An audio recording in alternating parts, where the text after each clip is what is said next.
Good afternoon, sweet spirits. Today we are not just speaking about what happened to Mike Brown. We are speaking about what happens to black and brown people in America. And it's not enough to just be politically correct to change what you say or do. We have to be spiritually and biblically correct so we can change how we feel about each other. So now if I'm talking about a thief, if you're not a thief, you shouldn't get offended. If I'm talking about killers, if you're not a killer, you should not get offended.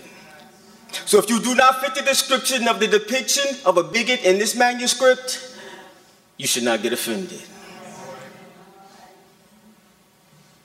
To get a better view of your twisted point of view, the black in me must speak to the back of you, since political correctness with a dash of cowardice is skew, but you are permitted to publicly spew about how you truly view those of a darker hue.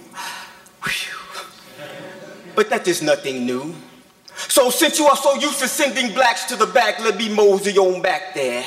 Back to the insidious lair where some folks still dare to believe that other human beings deserve to be ensnared if the tone of their skin is less fairer than theirs. And oh, it is quite obvious that you are lactose intolerant because you ramble off racial epithets under your breath like bubble guts ready to defecate hatred every time you see me. In the back of your mind, educated, outspoken black folk like me are either uppity or lucky.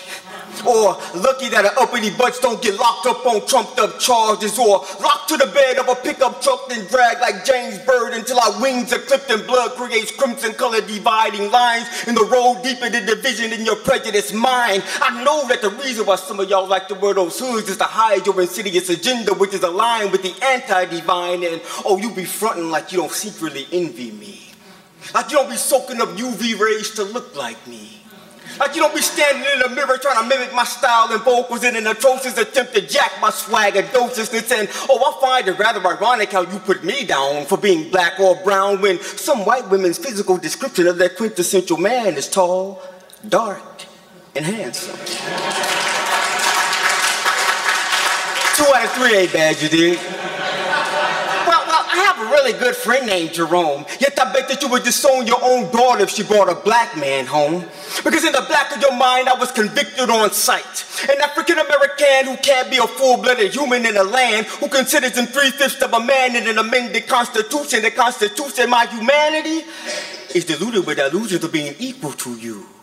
From your frontal to occipital lobe, you and the rest of your Ku Klux Klan cannot stand it, but I think stands is that my stance is to demand that you be reprimanded for your crimes against humanity. In the back of your mind, my application and resume will decline the moment that you notice my ethnic name, regardless of my education, qualification, or acclaim. In the back of your mind, the lack of me trying is what is keeping me from succeeding in the same oppressive system that makes a Caucasian villain the victim when he murders an unarmed black kid for strolling in the land of the free with nothing but candy, tea, and audacity.